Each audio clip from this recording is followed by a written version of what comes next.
tinfoil hat. Oh, what the fuck are you guys even talking about?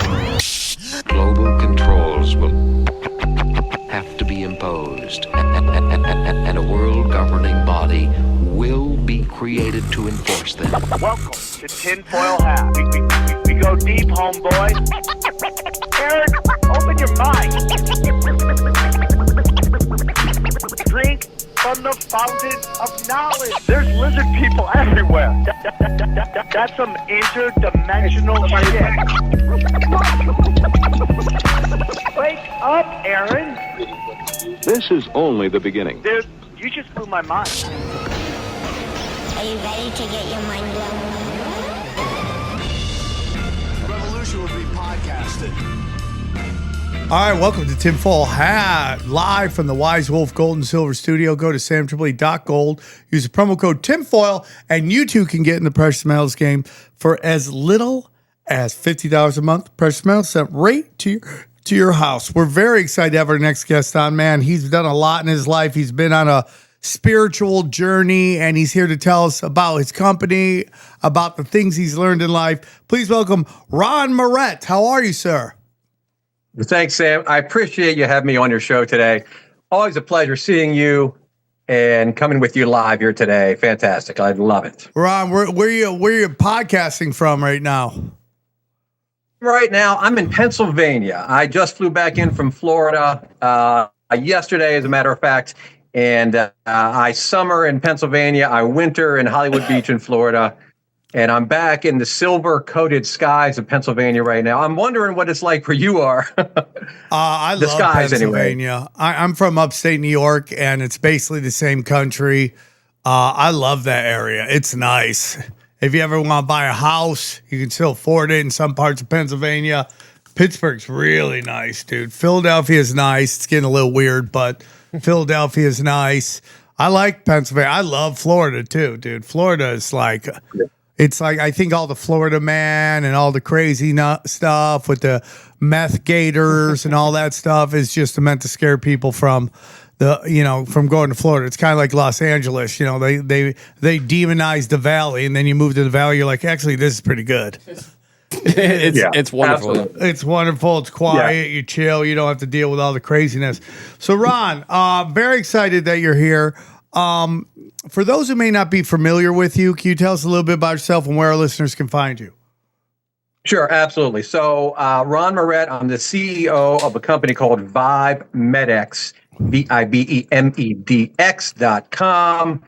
And I have become, oddly enough, the North America's foremost authority on Shilajit. And I am one of the biggest importers of Shilajit in the country. And that's my business. And it's really become a buzzword in holistic health healing lately. But I've been knowing this journey for about 10 years now with Shilajit. And it's really been a game changer for me and many of my clients across the world. But that's one of the things we're going to talk about today. But VibeMedX.com is where you want to go and find me. I love Shilajit. I love that stuff. I used to have a bunch of it. I've been out of it for a little while, but that stuff's great. I noticed in the email you have a pronunciation guide that says Shilajit. So Shilajit, yeah, how do we saying it? I mean, I'm known for saying stupid stuff, so the listeners don't care. Well, no, but he said Shilajit too. I was expecting him to say Shilajit because that was in the email. So I'm curious, how do you pronounce it, sir? I pronounce it Shilajit. It just rolls off my tongue like that. I hear others pronounce it Shilajit. So that's not you in the I hear email. a lot of pronunciation. That wasn't your That's pronunciation. correct. Yeah, no, I didn't send that. That's Booker Mark's pronunciation.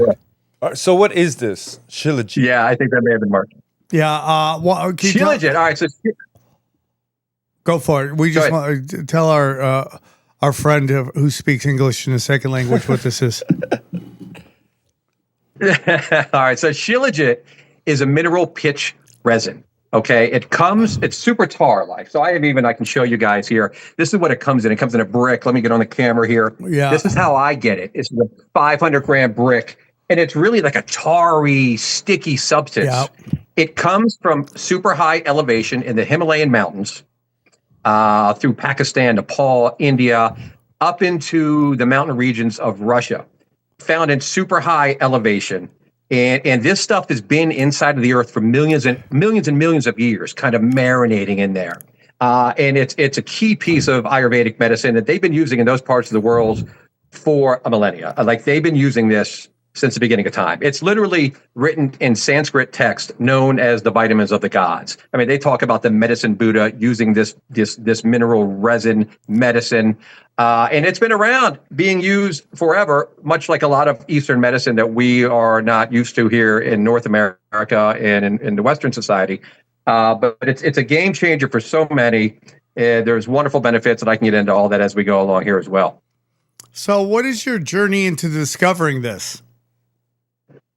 Well, that's a great question. So my journey is interesting, and it touches a lot of highs and lows and unique kind of life experiences. And maybe I'll go back a little bit, let's say 20 years ago, when my life starts to kind of percolate, we'll call it.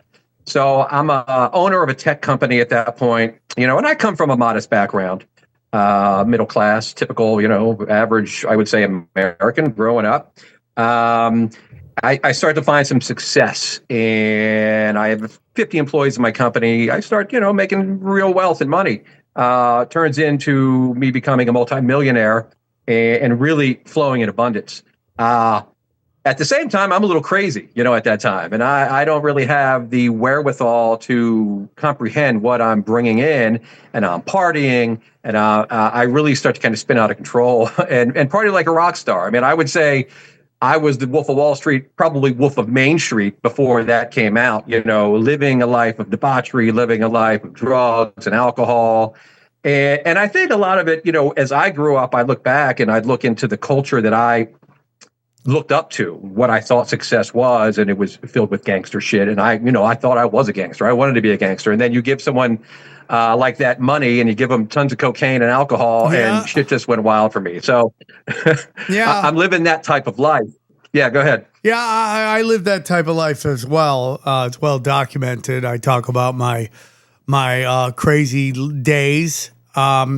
And I look back on them in a weird way. I'm very thankful for that person because my career wasn't going well. Things weren't working out. I was just drifting into the abyss, and it was a hard thing to survive. And as much as I wonder what I could have been and would have been, should have been, if I hadn't done all that craziness for 15 years or so, like that guy's got me through that dark period, and I'm not saying do drugs, and I'm not saying that was my journey. And I've always said this, every life lesson I've ever learned in my life was learned the hard way. I was never able to watch someone else flamethrower their life and go, I'm not going to do that. The closest I have to that is my father. My father was a wild man, came from a very poor background, and went through a lot of shit, and it traumatized him, and he didn't learn how to play well with others. And I saw myself becoming that, and life wasn't going good, career wasn't going good, so I started doing drugs. Because I'm doing drugs, life isn't going well. It sounds like you're a really functional addict at that point. I don't know if you consider yourself an addict, but at that time I was definitely an addict. I was still getting stuff done, still pushing culture, still coming up with ideas that people would take, and then they go and they have huge success with it. And I couldn't because I just had really weird energy at that point, and nobody wanted to get close to me. And people don't want to get close to me, but for other reasons. But, because I just talk a lot of truth, and that scares people when they want to play the corporate game. And, that's a whole different discussion. But that guy, I needed that person because there's a lot of pain going on right now. And I don't know if I would have survived that without that guy.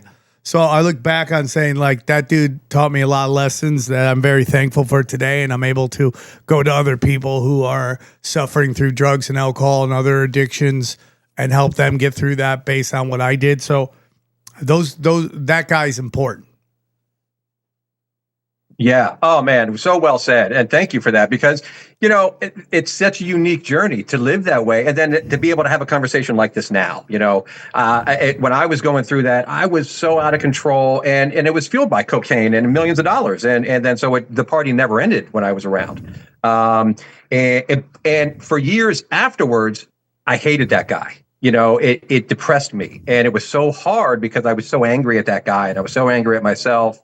And once again, I'm not promoting that type of lifestyle either. It was useful for me at that time.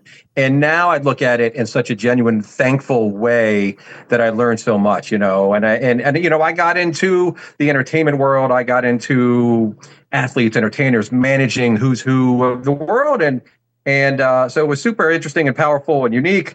And I'm just thankful for that journey now, because now it allows me to speak to people like you said. It allows me to talk with a little bit of authority as well, having lived that life, having been in that world, having made those super drastic mistakes as well, and to be able to talk about it honestly, openly, help others now try to avoid the mistakes that I made as well. So people like you and I had to go down a bumpy road to get here, and I'm glad we can talk about it and be useful now in a positive way. You use a very special word called abundance, and you used that earlier. And it's very interesting because when I look over the notes, I see you were involved with NFL stuff and that whole lifestyle, NFL Super Bowl events. I can't even imagine what that must be like, and, when you see people get super rich and then they lose all of it, and you go, how does that happen? And I go, well, because they're living in scarcity. And you go, well, they got all this wealth. That's abundance. Nope, that's not what abundance is to me. Abundance is I'm blessed to get all this stuff. I got to give it away to other people. And when you're living in that kind of celebrity lifestyle, we see it all the time in Hollywood. I mean, these people come in bright-eyed, bushy-tailed, and the next thing you know, they have dark energy, dark eyes. They look like they've been through it, because that is what that entails. It is a meat grinder. And I've seen it change a lot of people. I've been blessed to see people who came into Hollywood as open micers are now some of the biggest comics in the world. And some of them don't seem very happy to me, and they have everything they ever wanted. And I'm not saying they don't give to other people. I think a lot of them are very generous, but there's a certain energy that comes with fame that can eat you up and spit you out. And I really do believe that there is this thing in life, which, we study monks. Everyone studies monks, and they live on top of a mountain, and they're praying all the time, and they're living this very high vibrational life. And you compare that to maybe the excess of fame and fortune, and how they're the opposite end of the spectrum. And I really do believe this. And I suffer from this as well. So I'm not lecturing anybody as, look how good I am, because I still have demons. I still have, addictions. But I 100% believe that the key to life is going through it to get to it. And this kind of thing of pushing away and holding off from indulgence. And it involves a certain type of mental mindset. It's like when you study someone like Gordon Ryan, who's this like jujitsu master at like 24 years old. Like, what did he have to go through to get there? Was he out at all the high school events all the time, hanging out with the girls all at the mall, or was he grinding in the gym constantly? And he gets into this kind of thing on social media as well, which is like this like desperation to go viral, and what it takes to go viral is like it's just not, I think, a spiritual path to go down. And it's like to put out the craziest energy possible, so everybody shares it as, look how hot and look what she's doing. She's a wild one, or look at this idiot. Look how stupid he is, and look at all the dumb things he's doing. That's a really bad energy, and I think it's supposed to go the exact opposite. There's a saying that the more options you have in life, the more miserable you are. You ever have a hard time at In-N-Out? What do you mean? No options. Just with double or In-N-Out. Just go through it, yeah. Just go through simple. But it's like when you look at the traditional path of which get married, have kids, live long, raise your kids, have them go out to the world, and what that involves versus modern day, which is nobody gets married, nobody has kids, everybody's on medication, everybody's dealing with mental illness, and they don't even understand it because they keep going down this path when I think spiritually they're supposed to be in a different place. So when I look at you at the NFL, I couldn't imagine the opportunities that were just everywhere, all indulgence. Complete indulgence. And that really was my entry into that world, right? That was my, you want to talk about manifesting abundance and things of that nature. I'm just a normal, average Joe now getting some money, getting some wealth, and it spun into now me co-owning the after party for the Super Bowl. I mean, I now own the biggest after party for the biggest event in the history of the world. And it's the who's who of the world's there. My first year was 2003 in Houston, and it was the Janet Jackson nipple, thing with Justin Timberlake, I think. That was my first Super Bowl that I owned. And it was fucking crazy as shit. I mean, I'm thrust into this world, and then shit just jumped off. And yet, like I go back to it, and I'm fueled by millions of dollars in cocaine. You know what I mean? I'm flying around in private jets. I'm doing things like this. Just a wild scenario. And then you want to talk about the meat grinder of the system of the entertainment world in Hollywood. Oh my God. You see the damn devil in these people come out, and so for me to see that and the things I saw and the temptations and all of it together was just a recipe for me to spin out of control. But having a great time. I was still a good person. I did many good things, but I'm enjoying it to the fullest. I'm spending millions as quick as I'm making them at that time. And enjoying every minute of it. And it's part of my journey, and then so I keep going, doing that for many, many years of that type of partying. And then it, just like in a lot of cases, it comes crashing down. Like, I crash and burn big time because I think I'm a gangster. I have total power as well. Like when you have that much money and that much wealth, I'm controlling a lot of politics in my hometown. I got a lot of politicians in my pocket, you know what I mean, taking care of them, doing their dirty work for them. And then I start giving kickbacks to some individuals for some contracts that I have. And it spins into me getting indicted and landing in federal prison losing everything. Wow. Yeah, crash and burn, baby. Shit. Wow. Because you got to play that game, right? Yeah. So I'm playing this game and I'm doing everything legally. But now when you have that much money, weird shit happens. And people come out of the woodwork, including the politicians who are in control. They want their piece. And it's fairly normal. But they started to almost extort me for money, and I'm like, here, just take it. All right, let me write you a check. And I'm figuring I'm playing the game. And then they start making mistakes on their end. And the next thing you know, I'm jammed up. The FBI is knocking on my door and everything comes crashing down for me. And I'm thankful that it did, honestly, as I look back, because I could only sustain that type of lifestyle. I don't know how much longer I could have went. I mean, I had a drug dealer on my payroll that was getting 6 figures just in cocaine a year. So I'm literally, really living it up. And I don't know how much longer I could have made it. So looking back, Did you try I'm to thankful. write them off on your taxes? We were talking about the Rolling Stones the other day. Trying to write off cocaine on their taxes. Would they name it? That's the whole thing. Did you try to talk to your accountant? Like, can we finagle 6 figures of cocaine into a tax write-off? Yeah. I did. So I had this mentor. It's so great because you look at the movie The Wolf of Wall Street when they're talking to his dad about, writing off hookers and cocaine. So I remember talking to my mentor, like, how do you write off the hookers and the cocaine? And he didn't think it was too funny. But I was serious, you know what I mean? Because, we had to do it. But we found ways, and we did it all legally, of course, and paid taxes on it. I remember it's so funny. When the FBI looked at me and went through everything, and they had me, really, they were like, wow, you were so good that you paid taxes on everything. Like, we can't get you for, they're like, usually we get people for tax evasion, but you were very good. And they applauded me. They were thankful that, they could let me alone and I paid all my taxes. So yeah, it was good. It worked out. And you put a lot of faith into your accountant when you're working with them because they're telling you, write this off, right? You're like, oh, I get to write that off, which means less tax money. And you're like, you're hoping they get it right when you go to your accountant because they may just be like, playing with numbers too, but it gets into this whole thing about the lifestyle of even like when you start talking about sex workers and stuff and how they're just all over that stuff because multiple stories I've heard about gorgeous young women who are just able to have access to the highest levels of power and how much power that is. It's the famous story with Larry Flint and Vicki Morris, I believe is her last name. And like, she was found by this Bloomberg Bloomington, the guy who created the Bloomington stores. Bloomingdale's? Bloomingdale's. Bloomingdale. I think his name is Bloomingdale.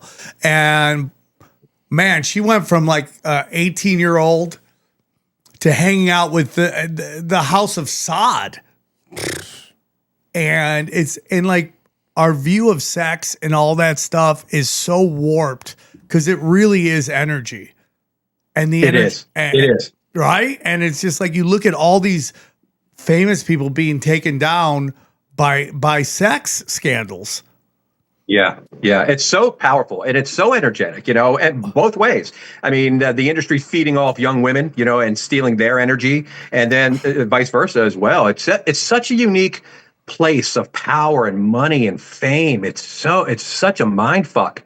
And it's so powerful. And, as I witnessed that and lived through it, and just saw it all for the ugliness that it was really, I saw the craziest shit in that period of my life. I had people who literally lived like fake lives. They stole identities from other people and they lived this whole lie. I had a business partner once who literally stole the identity of another person and pretended that he was in the NFL and everyone bought it. Like everyone, it worked.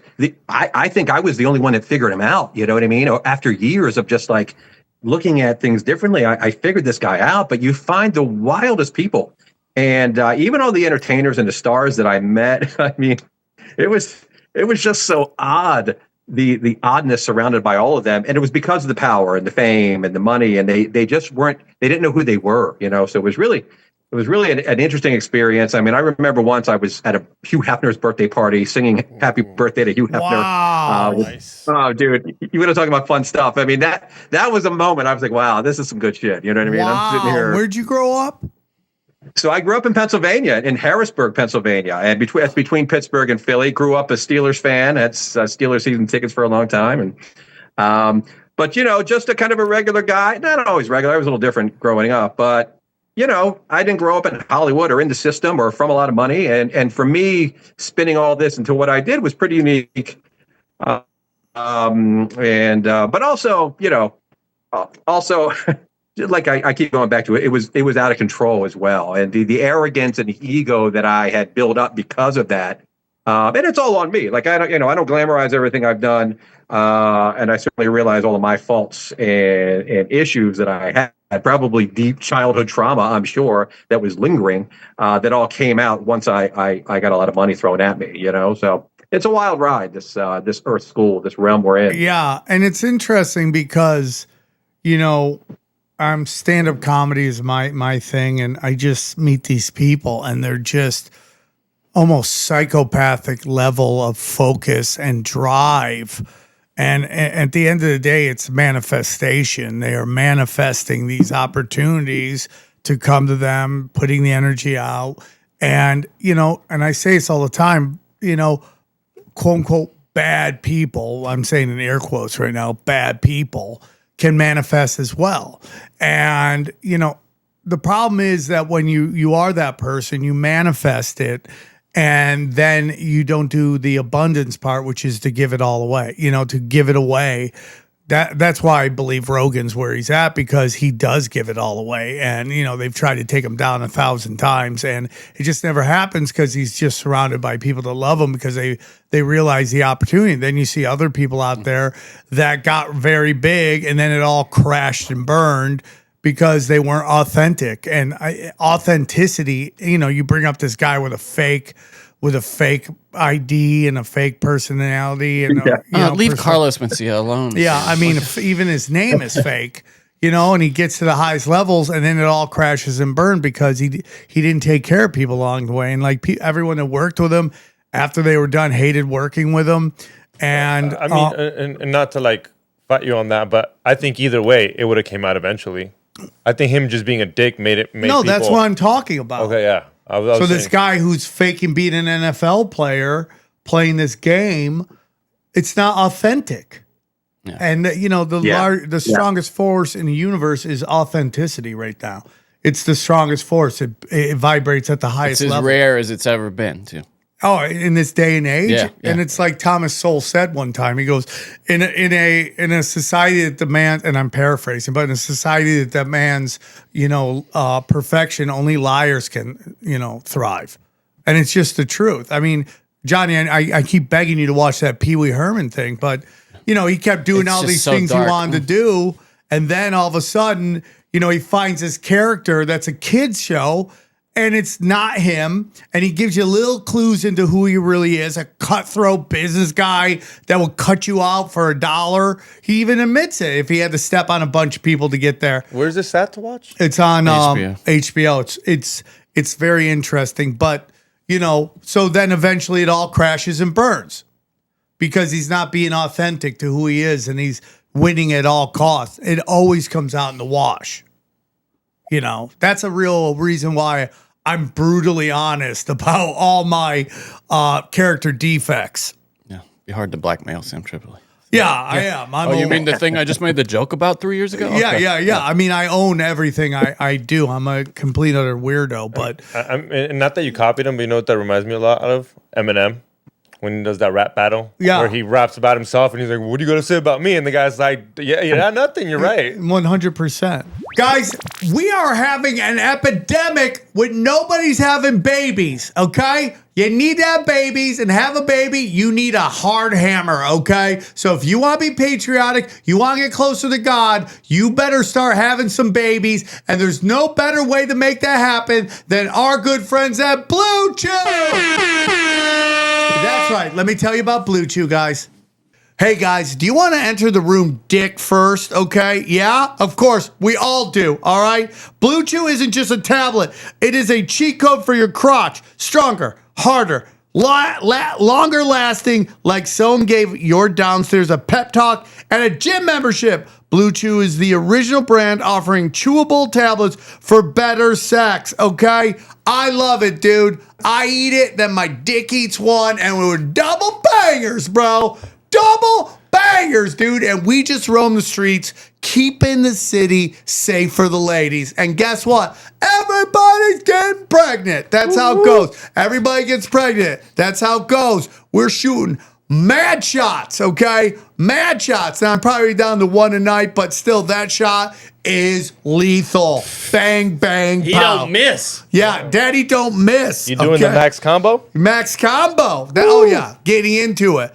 I just want an angry dick. That one's so big, it's so angry, it just fights for freedom. That's what I'm looking for, guys. Okay? So, guys, this isn't just a call about performance. It's about legacy or third legacy, okay? Now that's good. Give her group chat something to talk about. When you lay it down, they're talking about how it gets up. Yes, nothing makes you more a legend than a little Blue Chew. Discover your options at BlueChew.com. And we got a special deal for our listeners. As always, get your first month of Blue Chew free. Just use the promo code TINFOIL at checkout and pay $5 for shipping. That's it. Join Blue Chew's mission to upgrade humanity one thrust at a time. Head to BlueChew.com for details and safety info. And a huge rock hard thanks to Blue Chew for sponsoring this podcast. This episode was all about living healthy, and there's no better place to go than the livelongerformula.com website and our good friend Christian Yordanov. Dude, Christian's been on a show a bunch of times. He's one of the best health experts on planet Earth, not just in the country, planet Earth. Let me tell you about the Live Longer formula. If you're struggling with health challenges that you are unable to resolve, like digestive problems, low energy, can't sleep, brain fog, or hormone issues like low sex drive, anxiety, and weight gain, yes, and yes, okay, go to livelongerformula.com and book a free health assessment with my friend Christian Yordanov. Okay, Christian is a longevity author and functional health practitioner, and he will help you get your gut working smoothly, detox yourself, boost your testosterone, sleep like a baby, and function at your best, because you deserve to be your best at all times, thrive, and not just survive. Okay, go to livelongerformula.com/Sam, where you can watch his latest free master class on the 7 deadly health fads that shorten your life. And after watching the master class, if his approach resonates with you, you can book a free metabolic function assessment with Christian so he can help you identify the root causes of your problems, okay? Make sure to mention my name, Sam, when you're booking your session, and you'll get a free gift if you decide to work with him to optimize your health and longevity. Go to livelongerformula.com/Sam and take control of your health now. And we thank Christian for sponsoring this show. You know, I always look at like what show resonated the most with everybody, and it was Breaking Bad. And you know, we can even get into our guest here. It's like Breaking Bad had normal looking people, and it really at its core is a show about a family. Yeah. They want to make it about like crystal meth, but it's really about a family and a dad struggling to keep his family together. And everybody has somebody in their family that was a drug dealer. So one of the parents are cheating. One of the kids has autism or cerebral palsy. Really annoying wife. And and everyone's like, yeah, that's my fucking family. I can relate to that because that's being authentic.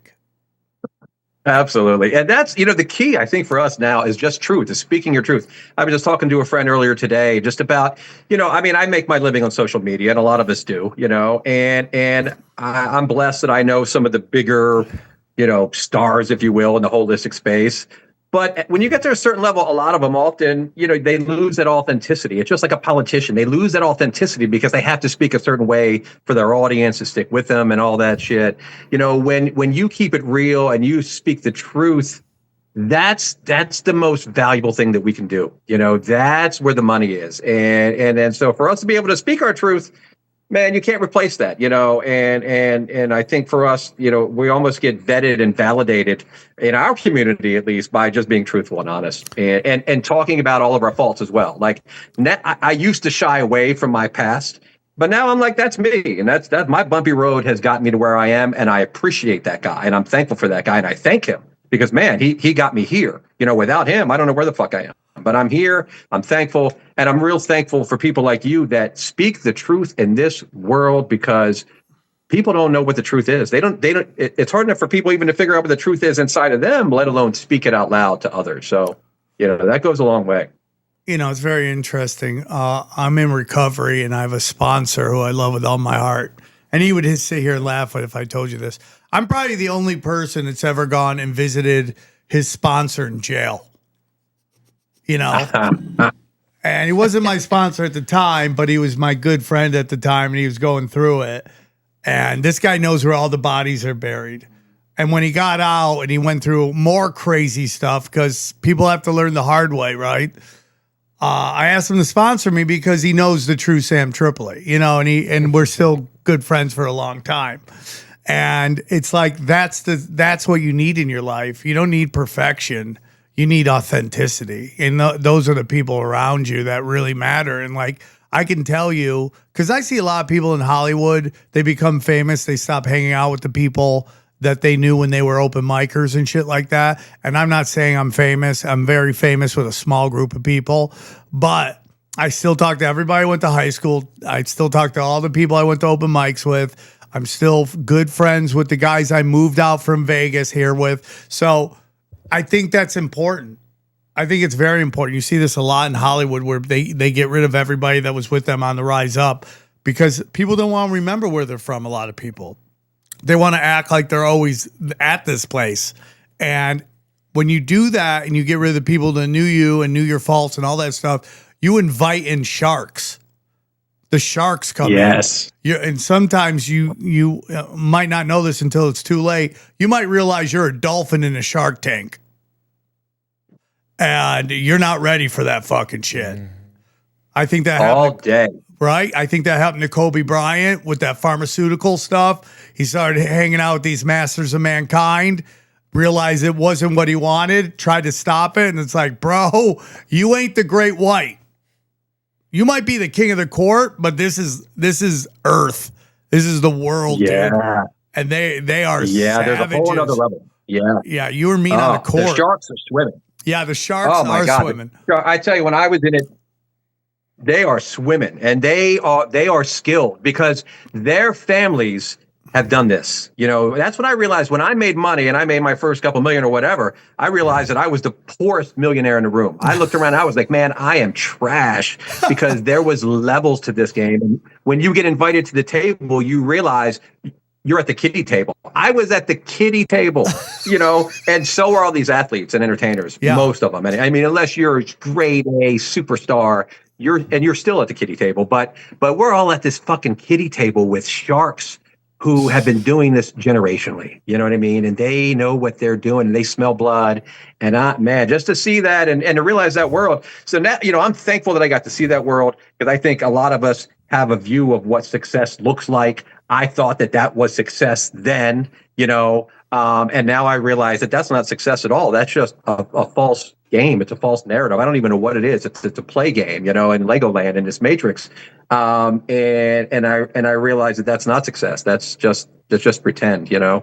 But it's still part of our world. And so now I'm thankful that I get to play in like the holistic world. Like, you know, I kind of reinvented myself. I went on a spiritual journey. You know, I changed my life.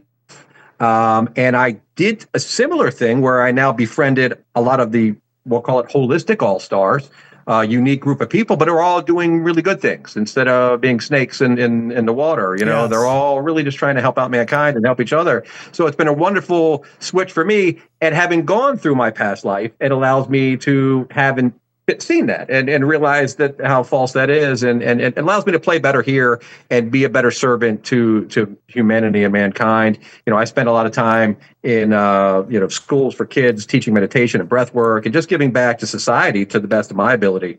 And it's a much better world to play in, and you know, that's why I appreciate that journey. I want to get into the spiritual in a moment, but I want to talk to you because it looks like you have a lot of connections to the rap world. And you know, there was a time where hip hop was dominating, metal was dead, you know, country music was its own thing, and they were kind of outlaws. You know, they were just seen as like these stupid rednecks.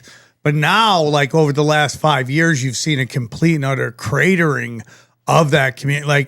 Like these guys aren't making any money because it's gotten very demonic, you know. And I see that you used to work with like Lil Wayne and all the stuff that guy's gone through, all the tats he's got on his face, and you know, he's drinking that syrup stuff. He's having convulsions constantly, you know. And one of the most devastating things I've ever learned was that Biggie Smalls completely stole his whole persona, from his name to the songs. Biz Markie, Coolio, they all just ripped off old R&B songs. And it, like, at the time, we thought these guys we're all gangsters. I'm not saying that none of them have gang relations, but even all the guys from Compton, we've done shows on, none of them were from Compton. This, for some reason, they picked Compton as this city of gangbangers, and they romanticized it so that everybody was into it. As a guy who used to work into that, and you see kind of this implosion, the outing of what they call, you know, down low brothers, and all that stuff in that world. Like, what is your thoughts on all that? It's so wild, right? The what we thought it was, you know, like, oh my God. I mean, I grew up with hip hop, and it was, you know, it was everything. And then to realize, I think it's a general pulling down of the veil. It's an unveiling of this whole reality that we're in, but particularly in the world of hip hop as well.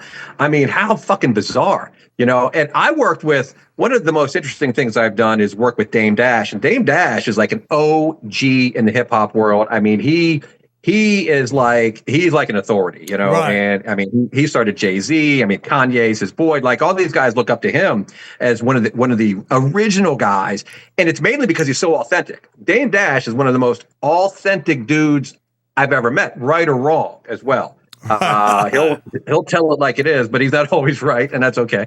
But he keeps it real. But so it was interesting just kind of working with him and seeing the world through his perspective and being there and watching him and learning from him.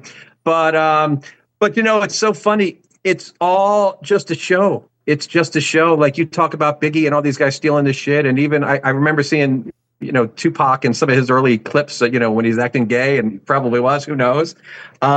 It's amazing. It's amazing of what we bought into as a society, you know, and what they the conditioning that they gave us as well, and this whole plot and this whole theatrical setup that we all fell for. It's so wild now to see the unveiling of it. And was there see it for what it Darkness? really is. Did you see Darkness? Because they're like hip hop, and it's very funny because I grew up on like, you know, I grew up on like AC/DC, Metallica, and there's dude, Black Sabbath, Ozzy. I loved them, dude. And there's so much darkness in it, but it was like a different kind. It was still had the same message, but it was seen in a way of being outside the system. Like Ozzy never was a long time ago. You never see like, you know, Black Sabbath brought to you by Jamba Juice, right? You never saw that. Whereas like now this new hip hop thing is, you know, you see Nas X brought to you by Reebok or Nike, and it's like this full on coming together of the corporate world and what seems to be the satanic world in a way I've never seen before. You know, there was like this kind of move. I remember my mom was giving out a Def Leppard CD at a elementary school function because it was a raffle, and I looked at the cover and it looked like the what is that in Egypt, Johnny? The Sphinx. Pharaoh. But it was a chick with a big rack. And it was like, this is how naive we were back in the day. She had cleavage, and we thought that was taboo. We're like, ooh. And I go, Mom, do you want to give this away at a kids event? Her cans are basically out. And she's like, oh, no, I don't want to do that. You know, now it would be seen as some kind of like inspiring girls thing. But, you know, back then you couldn't even touch that. You know, radio stations would burn CDs and albums, but now it's flipped and it's like full on, you know. Dude, the Beatles were too hot for people in the 60s. And they had demonic shit in their stuff. But that's what I'm saying. And they were too hot for people because, anyway. Lennon said something, they're bigger than Jesus, which he was saying in tongue in cheek. And of course. Yeah, it was talking about their relative popularity at the time. Yeah, but yeah, every generation has their kind of thing. But I just don't know if this generation, is anybody getting their CDs burned right now? Like now you got drill rap, you got mumble rap, and like the CIA ties to that. It's almost like the industry's too fragmented to have any. Well, I think that's the internet. Everything's going to become a spectrum, and what part of the spectrum are you into? Well, you know what's up now? What? The dark web, you pirating videos, because nobody wants to stream so many things. So now you have to go on Google, and it's easier to get it pirated. Johnny knows sometimes when you're looking for something, it's just easier I pay to go. for UFC fights. What do you? That's like paying for porn back in the day. You're like, you still pay for UFC fights? Like, I want these guys to get paid, man. They're like putting their bodies on. But back to the discussion. Did you see any of that darkness? I mean, you're working with Dame Dash. You bring up Jay-Z and a lot of discussions now with the P. Diddy trial coming out. And I mean, like, something's got to be up because that guy, I mean, I could have been a better lawyer than the lawyer you got. Like, literally didn't call one witness. And then did you guys, and not to get too rude here, I don't want to make anybody uncomfortable, but, you know, did you hear the closing argument that P. Diddy's lawyer did? He literally goes, you know, it's like kind of like if you're having anal with your wife and she doesn't want to have it anymore, do you stop having anal? And the answer is, yeah, you stop having anal. But like he's like bringing it up, it's like, you just do what you do. It's like, dude, you are not helping, man. You are not helping. But well, I mean, maybe he did help. Maybe he helped. they were just like, the jurors were like, yeah, you know, you do. You do keep having anal. He tried to help by using baby oil. Yeah, okay, that's true. Maybe they did their research, dude. But going back to that, Ron, did you see any of this like kind of darkness? Go, whoa, this is kind of a little darker than maybe everybody knows about. Not to put you in any weird positions, but first of all, someone's lawyer actually said that today. Is that what you're telling me? That was literally. That was part of his closing argument. I haven't seen that. I would love to. Brad Binkley on whatever this is, that our premium content, he was reading it. He's like, yeah, and then he said this.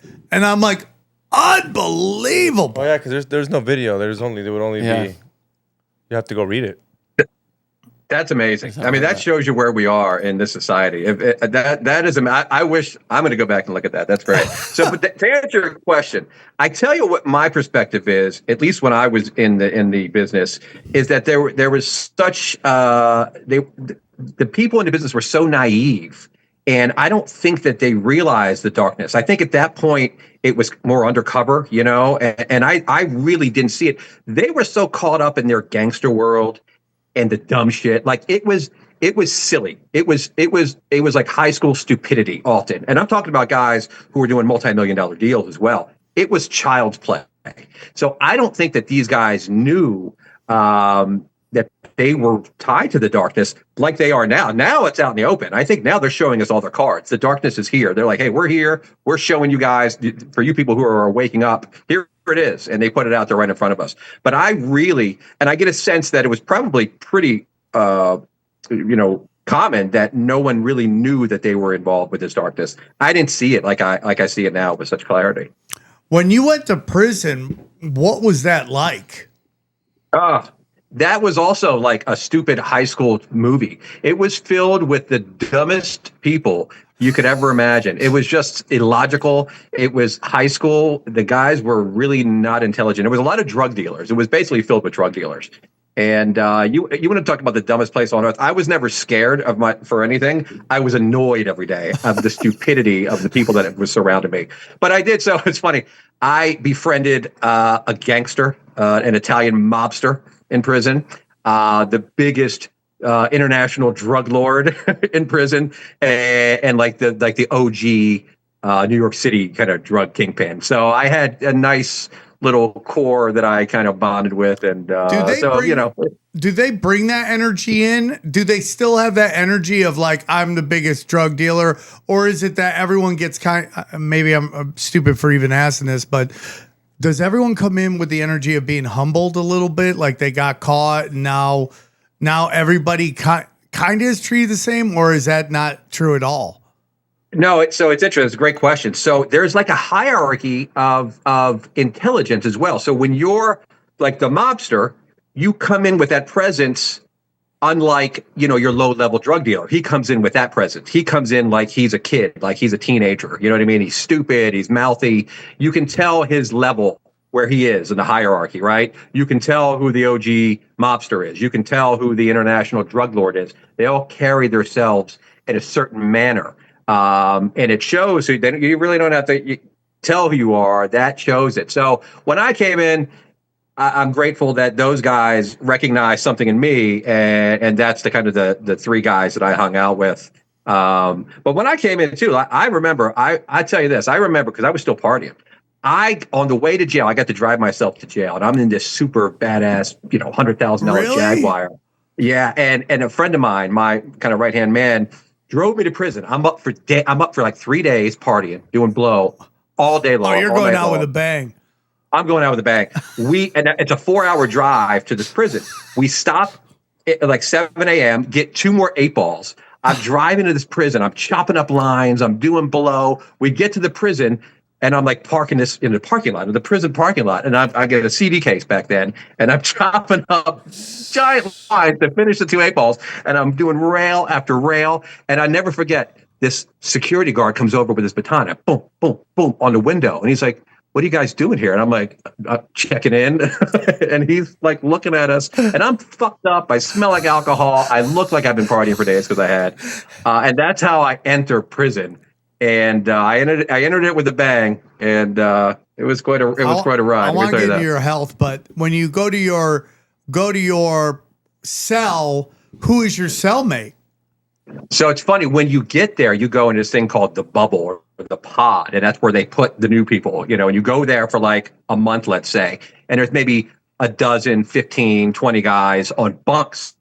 And I remember I went in there. And I used to smoke then too. And I need a cigarette. I go to the bathroom, someone's smoking in there, and I'm like, let me get a hit. And I pass out, and I slept for days. But they would come and wake you up for, roll call. But I slept for like 3 days straight, and I'm waking up, and I'm like, fuck, I'm in prison. Oh my God. So that's how I entered prison. And yeah, it was interesting. Let me tell you that. What was the feeling when they got how many years you got? When they go, okay, I'm going to send you for 5 years. I don't know what your prison term was, but we'll say 5 years. What was that moment like? Man, I tell you that's another one of those where it's just surreal. You know, like going through that whole experience was so wild. And once again, I go back to how crazy I was during this time. I'm still partying. Like I had to do drug tests, and I would go to my PO and I would have a fake bag of piss under my arm with a tube that ran down to my dick, and I'd piss, clean piss, and I'd be partying while I'm doing that. So in prison? No, before I went to prison. Okay. Like leading up to, and that was almost the worst part. Like leading up to prison is just as bad as prison. Like, because you're living in this prison, knowing you're going to prison, if that makes sense, and you're still under control of the Bureau of Prisons. And like I said, I had to go do drug tests on a weekly basis, and I was partying going into the drug test. Yeah. So that's I forget what your question was, but the moment you heard you were going to do, let's say 5 years or whatever it was, what did that feel like?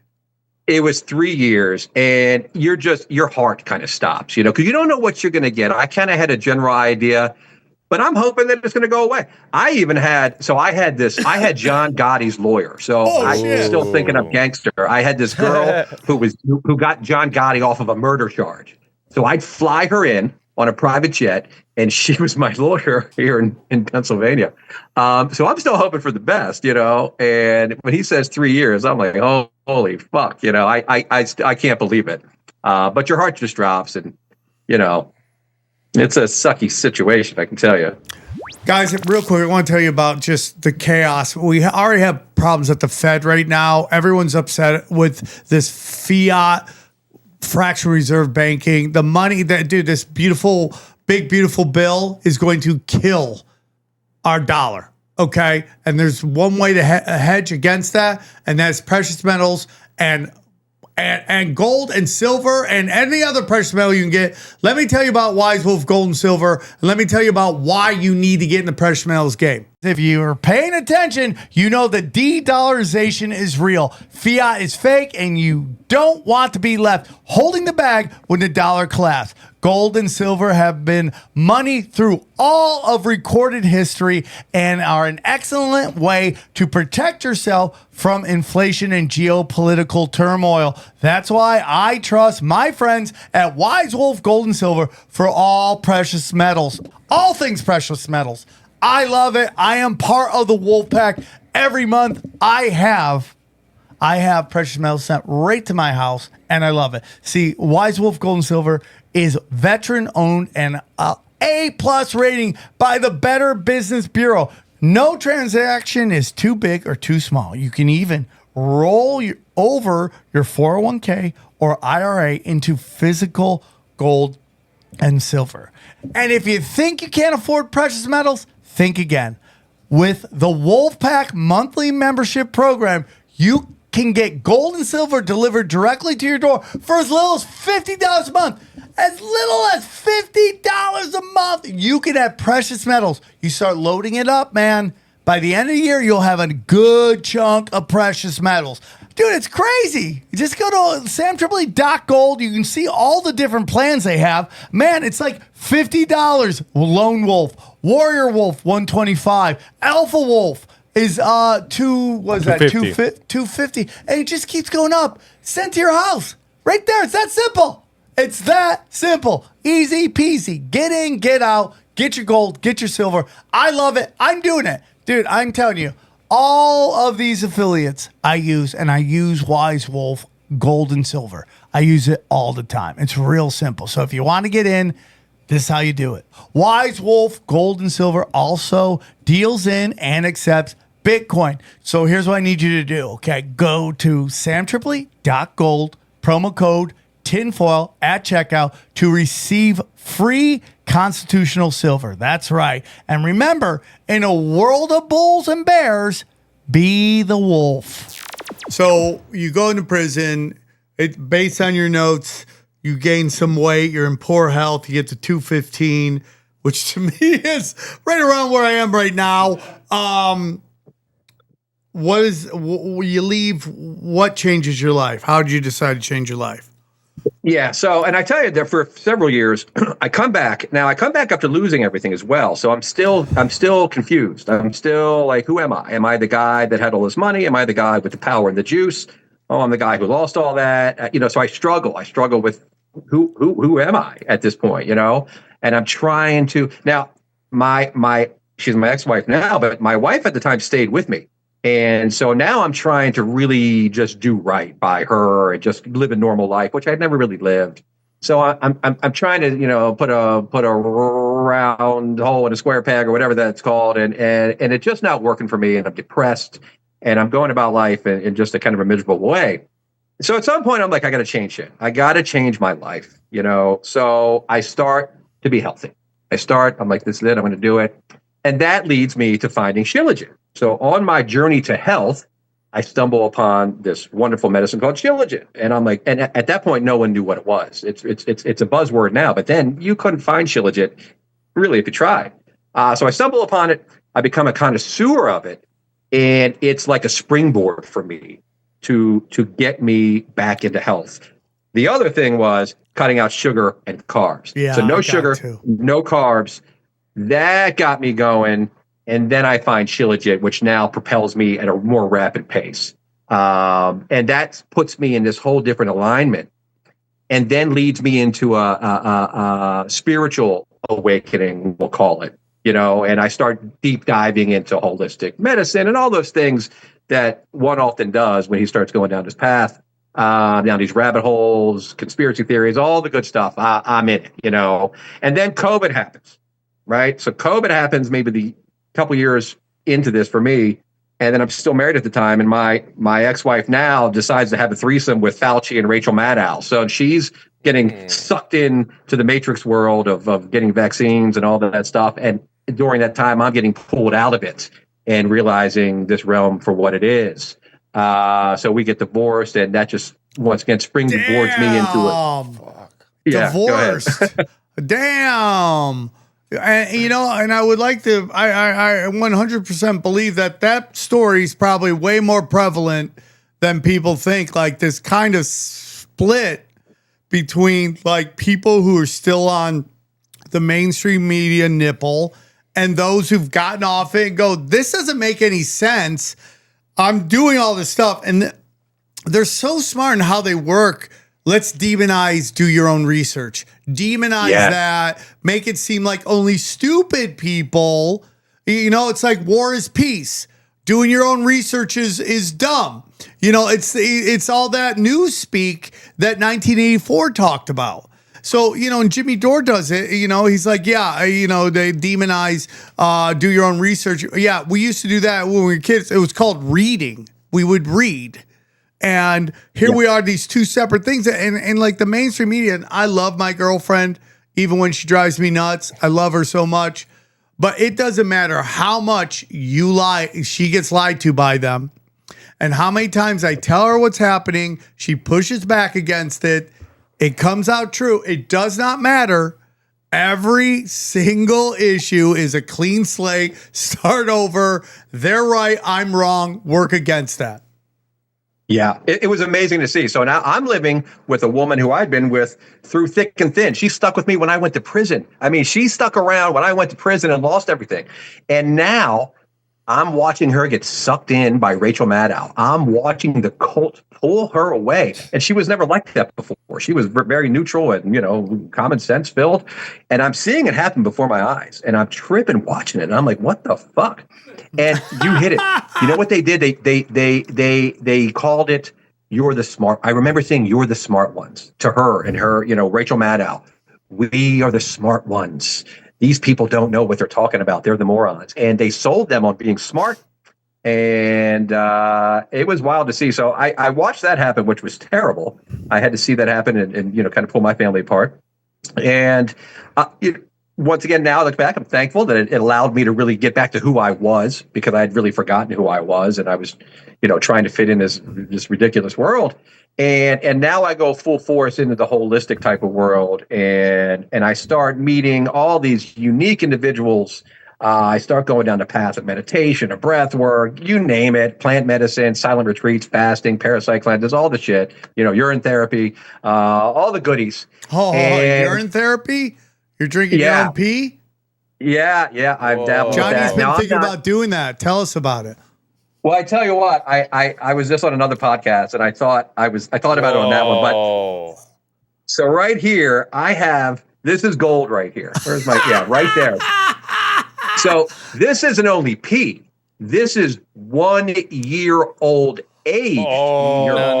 What? Yeah, that's the good stuff, my man. So it's really interesting. So I started to befriend a lot of these people in the space, and I was like fascinated by what they did. Once again, I'm just a normal guy on a health journey, and I'm talking to people, becoming friends with them, and they're drinking their pee. They're not eating food. One of my really good friends, his name is the Black Airbender on Instagram. He hasn't eaten solid food in 5 years. And I'm like, what the fuck? How do you do that? But the more I hung out with him, the more I realized how he does it. And I saw it, him being living proof. And he was a big proponent of urine therapy as well. And I tried it. And, by looking at these people and their lives. Is it your piss in there?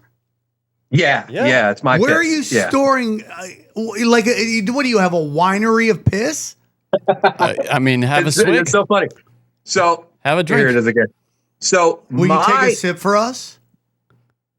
Oh yeah, I'll take. So this is age too, bro. This is like crazy medicine. I'll do it for you. I normally don't drink age.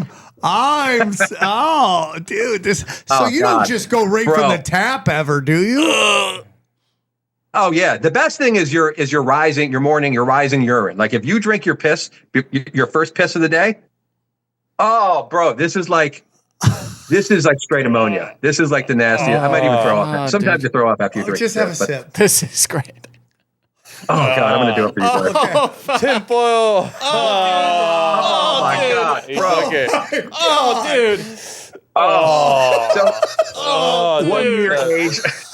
Oh my God. This will kill parasites in your body though as well. Dude. So this is like your plasma. This is gold. This is the fountain of youth. Like it's literally, we think it's waste. We're taught that from what I've learned at least. Wow. That's tasty. Are you okay, dude? Are you okay? I'm okay. Now I got to tell you that your regular urine, like your daily urine, it tastes fine. Like it tastes like, water. That one, one is a bit mud. Yeah, that's fermented. Oh, dude, I remember one time I peed in a bottle on a road trip and then forgot about it. And then like a week later found it in my car. And it was, when I poured it out, it smelled vile. So I can't imagine a year. I think he's putting it in a fridge or something. Yours is in the hot car in North Carolina. No, he's saying no. No, it just sits in a room. It doesn't have to be cold or anything. What's unique is my friends, the Black Airbender and some other friends of mine, they all drink their urine. They do have like a winery in their bathrooms. They have like 20, 30 jars of this piss, at different colors and different ages. Were really you drinking your own urine when you got divorced out of curiosity? Because it's so funny. I started, because then they're like, Dad, what are you doing? Like everyone, my family thought I was crazy. They're like, what the fuck are you doing? You know what I mean? You're out looking at the stars. You're watching Ancient Aliens. Like Ancient Aliens was like a gateway drug to the, to the rabbit hole. And then I started telling them about my friends drinking piss, and I was like, what, I don't, and it's funny. My Matrix friends, like my normie friends, as they kind of learned the path I was going, they'd be like, well, you're not drinking your pee. And I'm like, of course not. And now it is what it is. I drink my pee, you, boo. Get out of the closet. I love it. I'm out, baby. What does urine do for you? What about it is good for you to drink it? So, and I'm not an authority on urine. My good friends are. But what I gather is that it's really your stem cells. It's replacing your stem cells. There's some things that can replicate it, but urine is like the best thing as far as stem cells and healing your body. So I'll give you a story. Chad Ochocinco from the Bengals, I think he played, Hall of Famer, right? So Chad Ochocinco used to, and this is his story, he'll say it, he, after games, he would get all the guys, the players in the locker room no. to pee in buckets, and he would wrap towels, and he'd wrap his whole body in piss. And he didn't have enough of his own piss, so he got their piss. And he was an Iron Man. I don't think that he missed more than a couple games in however many seasons he played, which I think was like 15-ish, give or take. So for me, it sounded crazy too. Like, it sounds insane. But when I like, truth now, we're about our truth. And when you see stuff with your own eyes, now I have the faith in my reckoning and my seeing it for what it is to believe it. And when I saw my friends drinking their fucking piss and I saw the specimens that they were and the vibration that they lived at, I'm like, well, this makes sense. And I'm going to try it myself. And I'm glad I did, because it's another one of those things that breaks the barrier of the conditioning that we're under of not understanding what our bodies can do. And it just opens up entirely different levels of communication with the ethers, with consciousness. And so I know it's weird, but no, and we're all about weird here. So you're in the right place. Exactly. So if I wanted to start, am I just doing a shot in the morning? Yeah. So you know how I started, which was interesting. I remember Airbender telling me, is like, take a couple drops of your piss and put it in your belly button. And I remember I was in Miami and I was laying in a hotel room bed and I put some piss in my belly button, and it just kind of starts to communicate with your body, Okay. And that's how I started. But then I tell you what, just fucking drink it. Like, piss in the rising and drink it. And you've drank much worse in your life. You've drank so much I worse. drink All the alcohol Coca-Cola. that we It can't drank. be any worse. Yeah. Oh my God. I mean, your piss is way better than anything else that you probably put in your body. And it's so good for you. The only thing I could see it doing is keeping you to start eating clean so you taste better. You know what I mean? Like, that's what I thought as well. And you don't have to. It's certainly, so I live often, depending on where I am and what I'm doing in life. Like, when I'm in Florida, I tend to go on coconut water fast, and I'll drink coconut water for, 20, 30 days, or fruit. It tastes a lot better when you're living that lifestyle, but it still doesn't taste bad. Like, if you're eating, whatever, shit food or, but it's beneficial. It's just like microdosing mushrooms as well, where that has this beneficial effect to your body. You don't always realize it, but it does. And another thing, like, it heals wounds. Like, you could put, if you have aches and pains, you can put piss on a joint and it'll start to heal your body. It really has magical properties. Wow. And it's written, it's biblical as well. Like, it's hidden, but it's biblical. Like, it's written in many different texts. I mean, it does it with jellyfish, right? Well, that's it. The Yeah, sting. Something. I mean, I know it does that. It sterilizes it or something like that. It's supposed to relieve the sting. I don't know if that's a myth or not. Yeah, it does. It does, which is interesting right there as well, right? Like, that heals you from a sting of something. So it has, and the other thing is, a lot of my friends, they snort it. They snort their urine. They do it with eye drops to help their eyesight. What? They'll gargle with it. My one friend, Gerald from Hidden Health Truth. There's a whole community. There's a whole community. You'd be shocked on how many people do it and how beneficial it is from him. But he drinks it through his nose, because then it goes through your nasal passage, and then he swallows it. So there's all kind of super odd techniques. You're gonna get cocaine if you do that. Dude, I really thought we were out there a little. Like, I thought really we I were. want to try it. No, you don't. Yeah, I just want to do I a want to see you shot. try it. And I want to hear about it. I'll piss in a cup, get a little. Can I watch? A little, With what's the camera? No, The what's it called? dropper? The dropper, and you Eye just dropper? put a couple in my your belly button. Yeah. So you're And gonna then do a Dana couple just piss freak bumps. out. Do a couple piss bumps. So you're What gonna, piss bumps, dude? so you're gonna do the whole episode with piss in your belly button? No, I'm not gonna do it on the episode. could It probably would keep it leak there. all over the No, I place. don't think so. You can keep it there. I think you could probably keep it there. You think I could? You think I got a hungry hippo down there, dude? That's just I rude. think you got a little shot glass going on. So I want to get to the health stuff. Right now we have RFK Jr. Word is he's about to drop a bomb research report because About piss? no, That'd be cool. he basically took over, health in America. And, I have, he's the only politician that ran for president that I have good friends of mine who are good friends of him that I love. The people I love, they all say he's the best guy. Universally, everyone says he's a nice guy, and they have no reason to lie to me. I align with them on a lot of political stuff. Love them. So they say he's a good guy, and there's always these moments where he comes out and he says the mRNA vaccine is healthy, and everyone's like, okay, I think you have to dance because suddenly he was going to come out with all this stuff, and then they're like, we have him having phone sex with somebody, and I would have loved to hear that phone sex. Both it would be hilarious and horror at the same time. Oh, yeah. Do you want to play a game? Just like with that voice, it would have been amazing. But now we have this thing coming out, and this is how I want to get into what about your product is like, now it's coming out that according to this, what people believe is in this report is that there's like a 1,500% increase in children getting autism that get the Hep B shot. Now, when my daughters were born, they were like, "Hey, man, you want to give them the Hep B shot?" I go, "No, I mean you must be saying that the baby's mama looks like she's a crippling drug addict that you think she might get this party drug disease, and I don't even believe in viruses, but we're just going to play this kind of game right now. So you must be saying she looks like a crippling drug addict if you think these kids need to get the Hep B shot." So we go, "No, we're not going to do the Hep B shot." Now we're up against the clock. If these girls want to go to school in LA, they need them not have one but 2 Hep B shots before they can go to kindergarten. But I go, we're a month out from kindergarten, 2 months out, and they haven't gotten hepatitis B. Why do they need a second shot? If you're worried about them getting it, why can't they just hit one shot? Because it's not about that. It's about everybody making money. That's why you're making them have 2 shots when 1 shot would be good, and 1 shot isn't even necessary. My only thing is there a data system for that? Like yes. They 100%. And now it's come out that the CDC hid all the data. They wouldn't release any of the data that they found about the correlation between vaccines and autism. No. I'm asking, is there a data system where they know exactly how many vaccines so-and-so from across the street has? Like, are they... Yeah, well... That's what I'm trying to say. That's what they say in LA. They don't have that. And that's probably coming.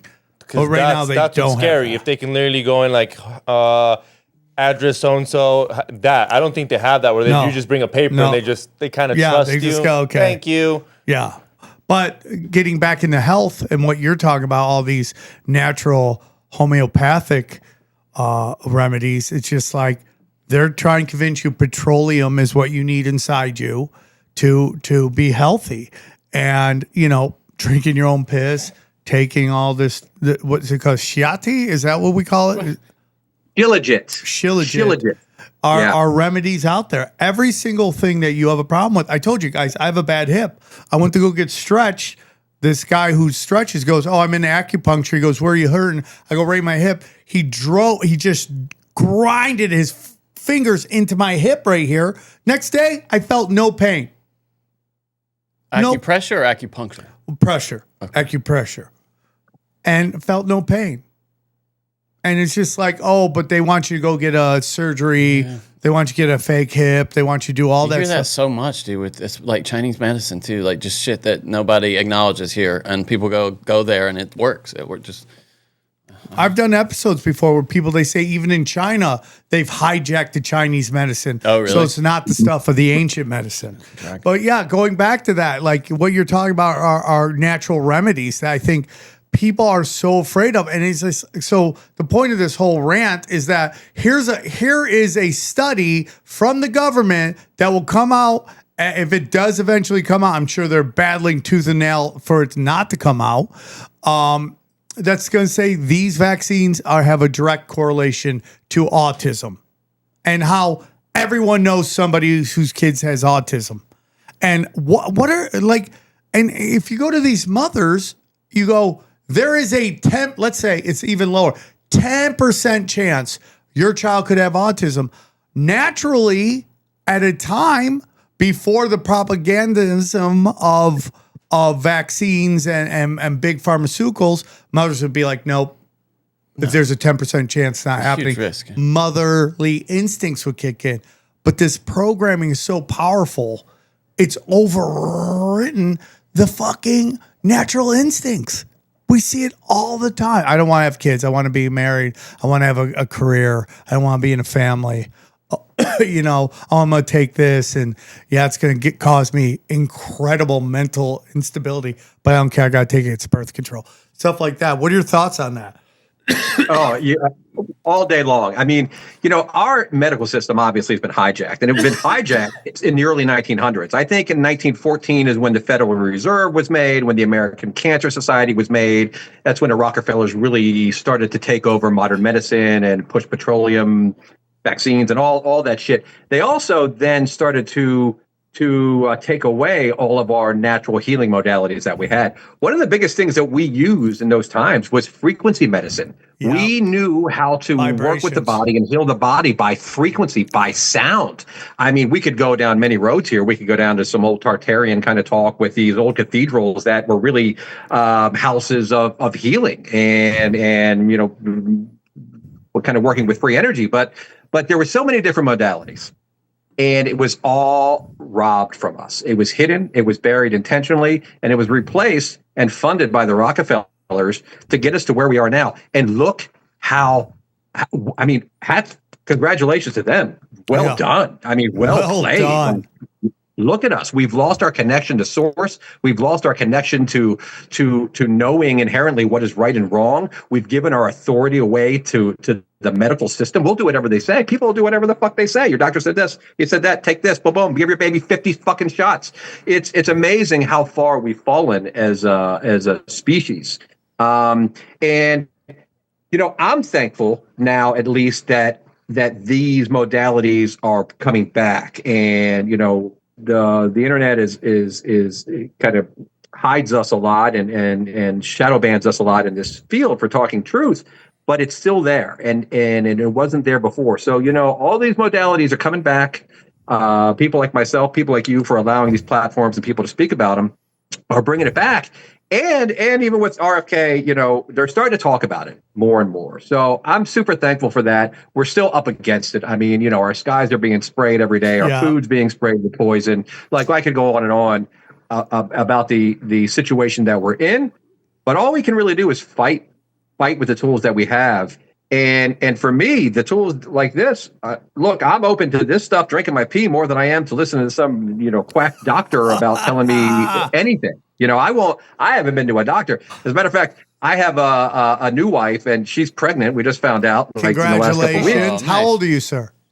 So I'm in my 50s. My wife's, she's a little bit younger. She's 30 something, we'll say. Congratulations. Thank you. But we're going to have an in-home natural birth. We're not going to a doctor. We're not getting any vaccines. We'll drop it in a bathtub, or maybe we're going to go. We may have a dolphin birth. I'm looking into that, having a birth in the water with dolphins, which would be fucking awesome. Oh man, I love you, buddy. You're the world's most interesting man for sure. Truly. That's amazing. And, you bring up a really good point, and this is for guys. I also want to say that there's a lot of dads and guys who are totally deep-throating the whole got to get the kids vaccines, not just moms. There's just something about mom's motherly instinct. You got they're overly sensitive to it. How many times your mom tell you, don't do that? And you go, why? You go, because I told you so. Well, that's just her instincts telling you that they're overly protective, right? That's kind of my, it's like, it's this thing about women make the rules of society, men make the rules of business, and this political correctness is this attempt to bring the rules of society into business, and it fails miserably because business doesn't care about your feelings. It's either you're producing or you're dying, and then everyone needs a chance. That doesn't work in business. So, but there are men out there. There's a famous comic who I love. I hated him at one point, but I love him now, who did a joke about lying to his girlfriend or wife about vaccines, and he took and got his kids vaccinated behind her back. I mean, so it happens for sure. So, but when you bring up that your wife is totally down with that and she wants to do a dolphin birth and she doesn't want to do all the vaccines, that is so important. I mean, really, if you're thinking about having kids with somebody, I hate to say it, that needs to be a discussion. Has to be.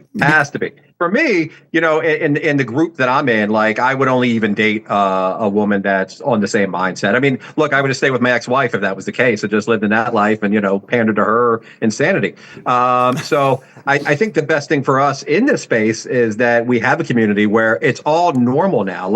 talking about all the things we're talking about today is the norm for the people that I hang out with. Now, I look a little different. I look like a normal, member of society. Most of my friends look a little hippie-ish and have, different flair to them.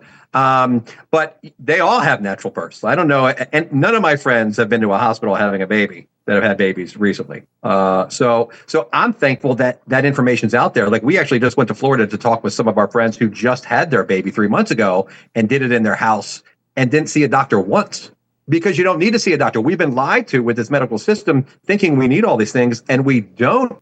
So the information's out there, and it's natural, and it's remembering who and what we are as a species, and taking our control back. And so that's where I'm at. That's the world I'm playing in.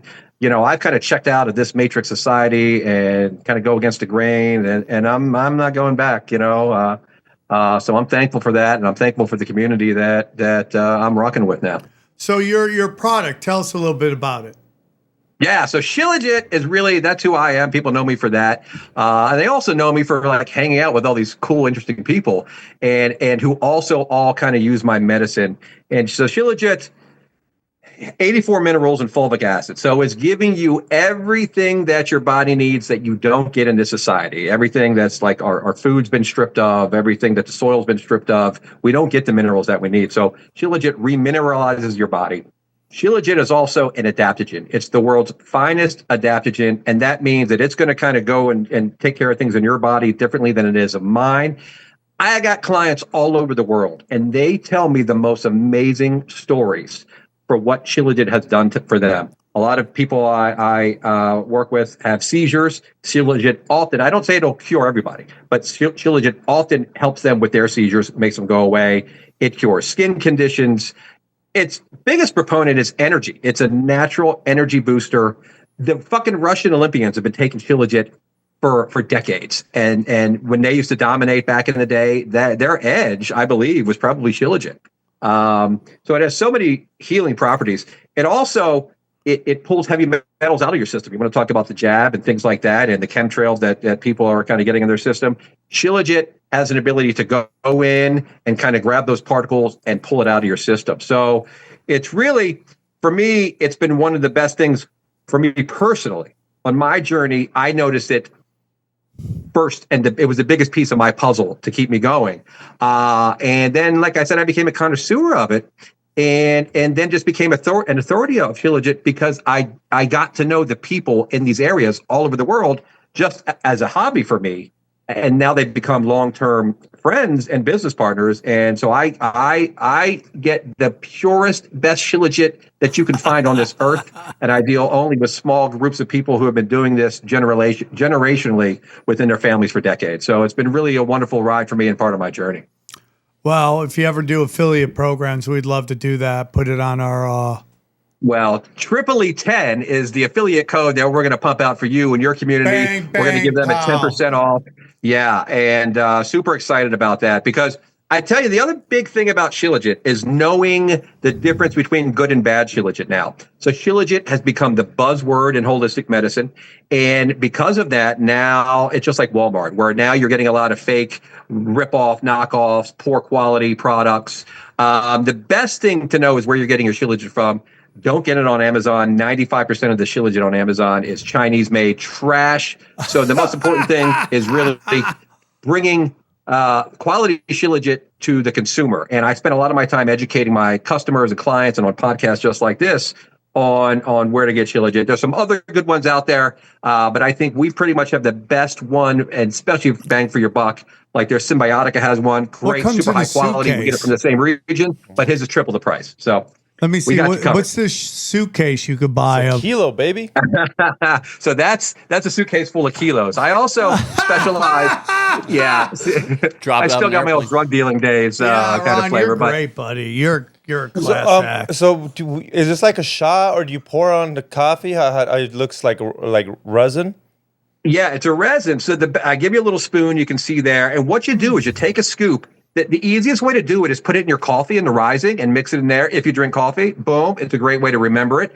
Or you could get like a little hot water, make a little tea, add some honey, add some ginger. Piss? What's that? Can I add to my piss? Totally. But it has to be warm piss for it to blend well. Yeah, Right yeah. So heat your piss up. Well, I love it, And dude. piss is great for your face.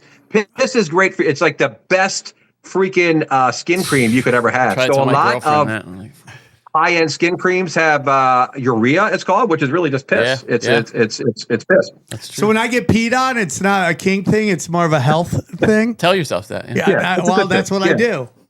I do. Yeah, you pay a little extra, but it's worth it. Yeah, he had I no wanna get reasons of some of your doing it product, before. Now dude. he does. Yeah, man. I think it's great. Again, guys, listen to me. It's like this. The whole point of everything is like you can change your life.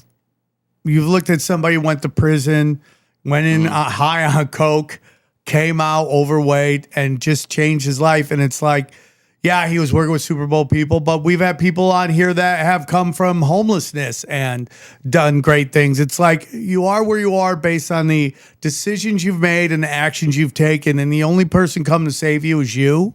And you have to save yourself. And, you know, you can come up with a million excuses, but, you know, you got to get what Joey Diaz calls that immigrant mentality. And it's like, no matter what, I mean, there's times I'm with my kids, I'm tired. I got to get through it, dude. You know, I'm their dad. They need me. They need these experiences of love. They need these experiences of life. You have to go through it, man. And it's like, yeah, you know, I love my parents. You know, nobody's perfect, but I couldn't have two better parents if I asked, both for great reasons and, you know, chaotic reasons. Again, you know, I love my father, but dude did everything wrong, was a hard worker, didn't play the game of life, cost him everything. And it's like that all happened, so I would see that that's how I was becoming, and maybe that's the purpose of my dad was to show his son, like, don't do this. Look what happened to me. But you know, it's like you are where you are based on your life. And the reason I bring up my parents is because my mother worked a full-time job, went to school full-time, and didn't have anybody helping her with the kids. She had two crazy boys who were just savages, and she did it. And she got through it. Now she won't leave her house, and that's a whole different story. But that's her life, man. And it's just like whatever it takes to get this done. What is your dream? What do you want to do? Become a handyman, dude. There's going to come a time where people are going to need handymans, man. It's right now. Come do it yourself. Figure it out. And listen, if you enjoy your job, I'm not talking to you about that. You stay on that. But if you're miserable, and you're looking around and the industry is starting to disappear and you're like, where am I in that future? And you don't see yourself, figure it out before that moment comes. Build your own thing. You know, like we had a family friend who became homeless at one point and she just started cleaning houses. I respect the shit out of that. I tell this people all the time, especially in comedy. Comedians get very weirded out when they were doing comedy and then suddenly they got a day job. They got to get a day job. And I'm like, dude, there's nothing wrong with an honest day's work, man. Going and grinding and getting it done. And, you know, this is what this show's about. And, you know, I hope you got a lot out of this episode because I know I did.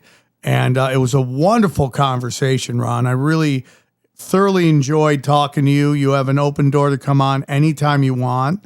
And man, yeah, dude, you got it going, dude. So we got our promo code. I would love to put you on our website so they can click a banner. I just need to get your logos and all that. We could talk ever. We'd love to try some of your product if it's ever possible. And we'll go from there, man. One more time, Ron, tell them where they can get you, where they can find you.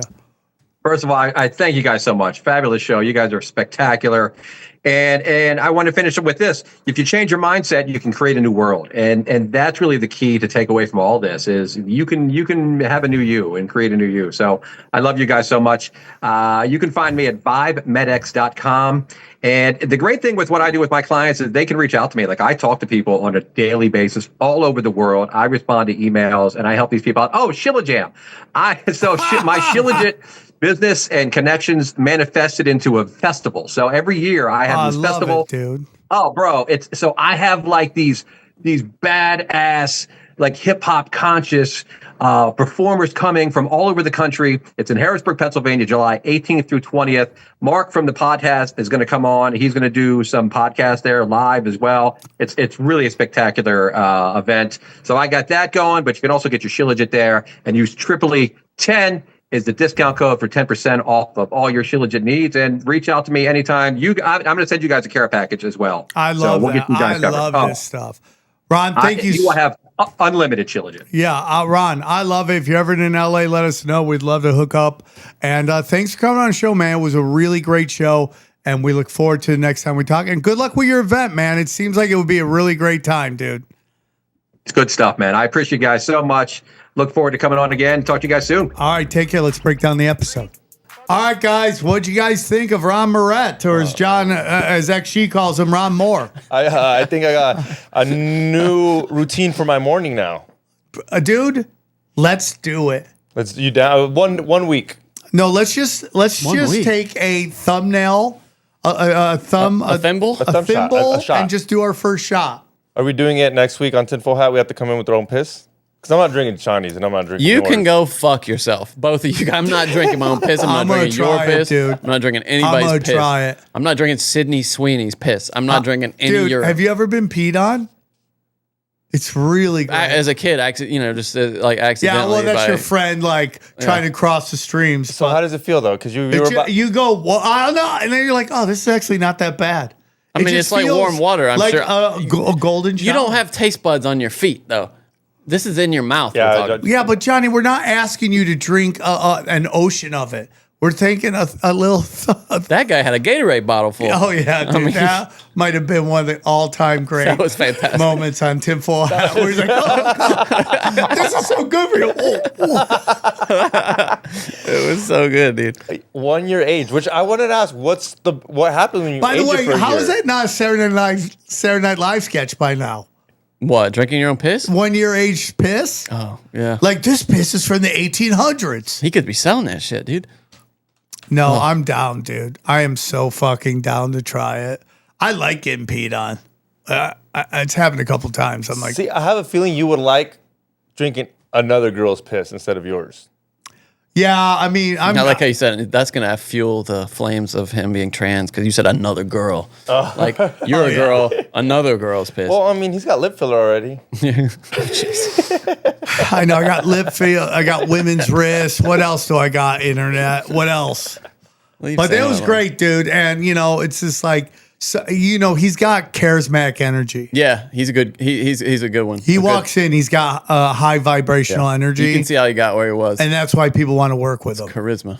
Everything's energy. Yeah. Everything is energy. You sound like you want to drink his piss, Sam. No, I don't want to drink any guy's piss. That's one thing we didn't ask him. Is the same beneficial health benefits if you drink somebody else's? Like if you drink your wife's. Like, Good let's say question. Why didn't you ask that? Good question. You asked for retarded shit, and then you forgot this. Unbelievable. Unbelievable. Guys, go to samtripoli.com. Real quick, guys.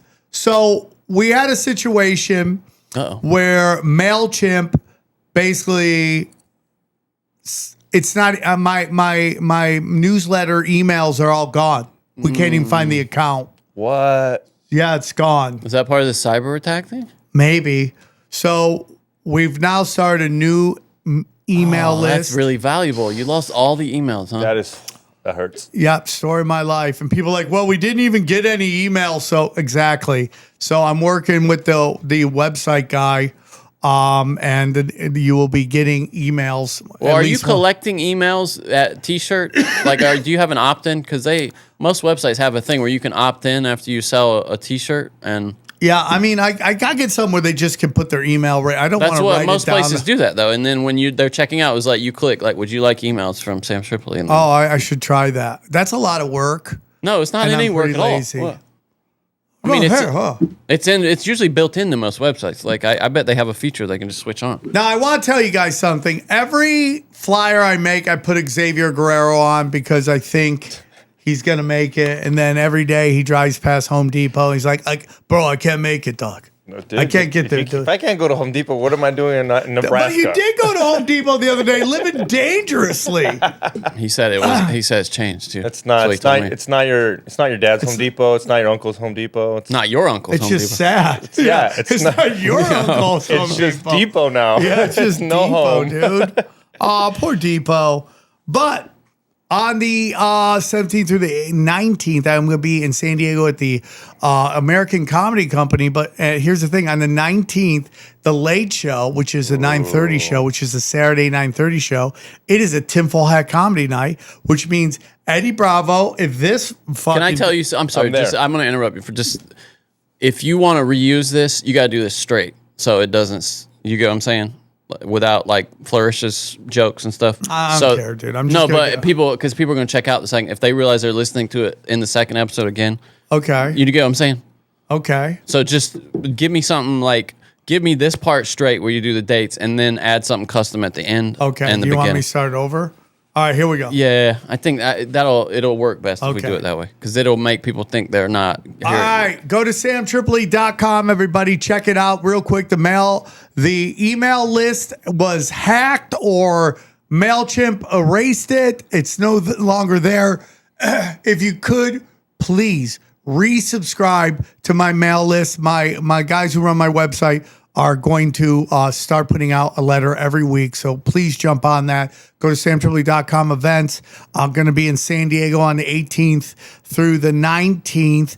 The Saturday show at 9:30 will be a tinfoil hat. Xavier Guerrero, Eddie Bravo, and the one and only Johnny Woodard will be there. So grab your tickets now. It's going to be a great time. Then we have Boston. We have Broadbrook, Kansas City. And after that, I believe is New Orleans. More dates to come. samtripoli.com for all my videos are on there. Every one of my videos I put out is on samtripoli.com. You don't have to go to anywhere else. Go to samtripoli.com. Check out the premium content. I'm putting out three episodes a week if I'm not super slammed, and they are deep dives into everything. Cash Daddies talk about it, Johnny. By the way, I'm up 20%, not 10%, 20% on my investments. Talk about Cash Daddies. How he turned this June around. It was a great June, and July has started off with a bang, too. Yeah, I mean, people are making money on it. He breaks down how to do everything. If you email him, he'll email you back. So go check out patreon.com/cashdaddies. And then go down. Dude, I've gotten the artwork for the next issue of Chaos Twins, and it's looking really good. Really good. Dana's going to be in it. Dana is in it. She's the thick genie. She's got a fat ass in it. It's going to be great. People love it. The Live Longer formula. We love them. Check that out, dude. If you want to get great help, Rife Technology, sponsored Bohemian Grove. Really great guy. Help get your energy back. Wise Wolf Gold and Silver. The Mineral King, Pat Meltich, one of my favorite people on planet Earth. He's going to help you get right. I'll cure hydrogen brown gas. If you want your hydrogen, best way to get it. Harley Ray, we love them. Candles, crystals, sage, you got it. I took it in between shows. Chemical Free Body, I take it every day. It's the supplements I love. Joel Staley will get you in shape. EMF Rocks, if you're looking for Verde bags to block that dirty electricity. Prometheus website, if you're somebody who's dancing or swimming in the pool of conspiracy and you can get a decentralized website, you won't have to worry about them taking it down. Patreon, taking down your episodes. And then finally, if you love Xavier Guerrero's questions, both asked on the show and off the show, Brain Supreme, Nuke Social, all my social media is there. All of our Telegram accounts are there. And then all the audio's there. Anything else? Don't forget Doom Scrolling.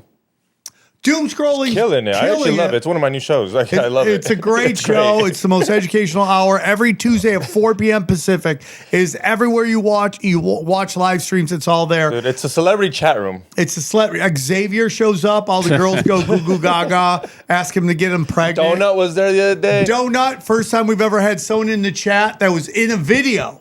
Yeah. It's the first time ever. Oh, really? Yeah. It was just some weird Inception shit going on there. And then your new show, #1 podcast in the world. Go check it out. Actually, mark the spot on YouTube. We're giving out Oakleys. We're giving out Oakley glasses. We're giving out actual Easy. Leave a Oakleys. comment. Yeah. Real, legit Oakleys. Yes. Johnny, what would you like? XG to guarantees it.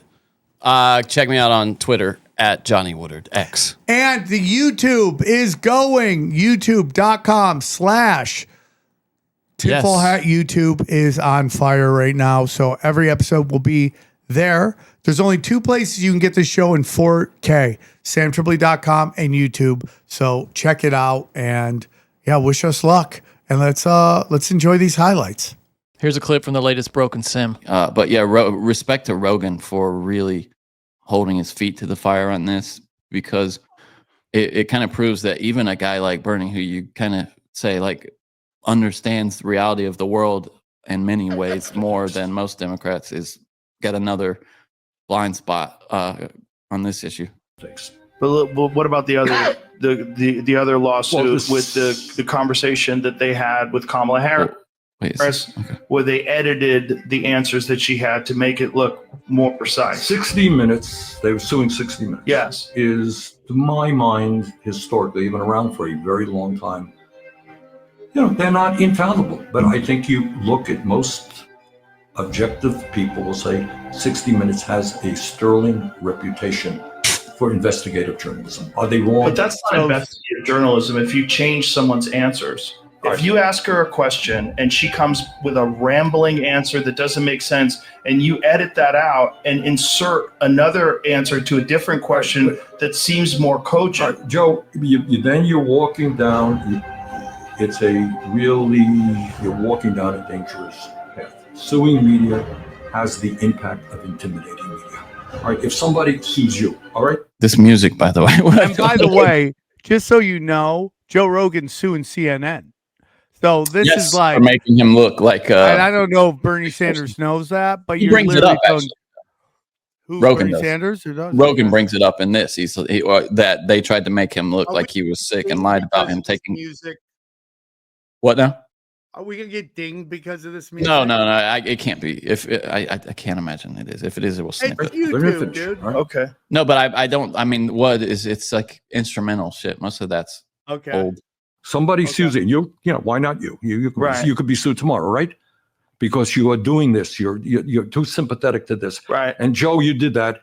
And they have a big law firm behind you. You're going to have to spend zillions of dollars defending yourself. You know what? Next time you do an interview, you say, maybe I'm not going to go in that area. Right? No, but it's not that. It's editing things to make this deceptive editing.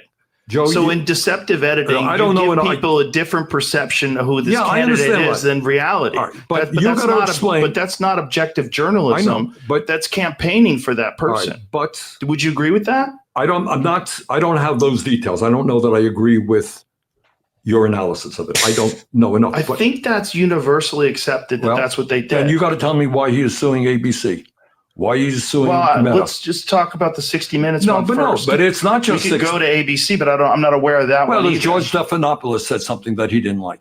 But the point is, what did Stephanopoulos say? I can't remember. It was I honestly don't know. But well, I think what he was saying. What was it? I think it has to do with the fact that George Stephanopoulos was calling him a R or artist. Oh, okay. And that was never said in the trial. And he was just pushing a narrative, because what he was found guilty of, and I'm no Trump fan, and no matter what you say, go back and watch what I've said about him. People go, "Oh, we got lied to." I would tell you that, yeah, you got lied to, but if you study Trump, he was going to do everything he's doing right now. You knew it. So I would say to you that, I'm not defending Trump as a president or anything like that. I want to get into some of the stuff that comics are saying about all my friends who are podcasters. This notion that these podcasters are saying that, you should feel responsible for all this stuff that's going on with Trump. And my question to you is, do you think anything would be different if Kamala Harris was in? And I've already done more out there than him, on the Iran thing. Yeah, 100%.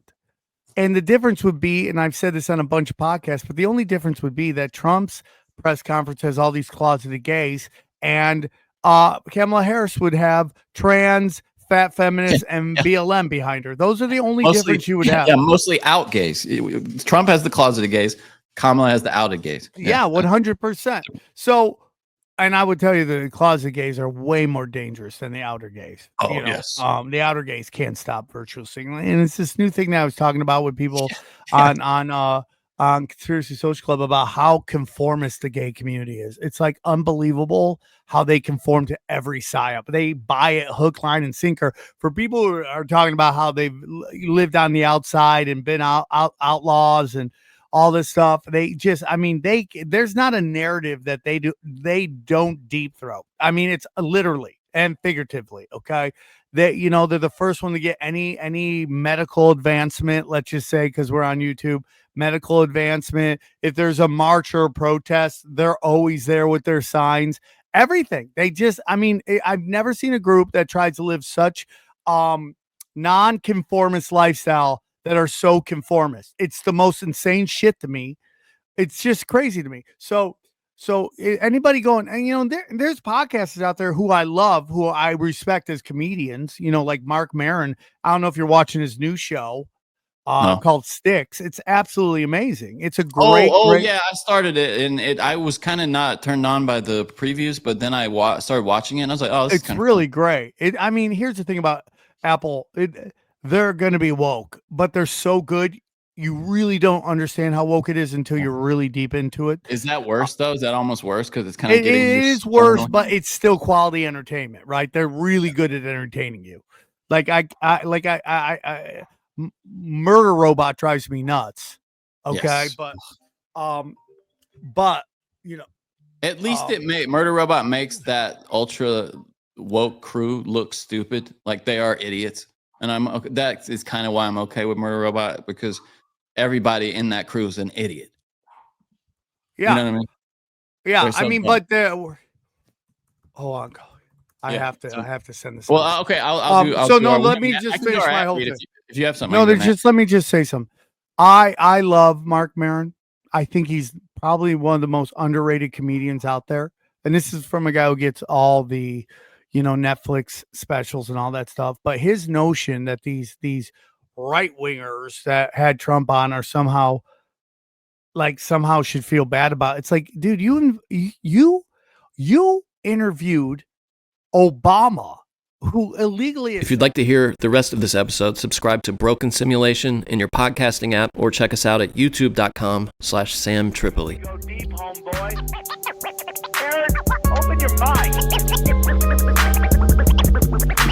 Drink from the fountain of knowledge. There's lizard people everywhere. That's some interdimensional shit. Wake up, Aaron. This is only the beginning. Dude, you just blew my mind. Tinfoil hack.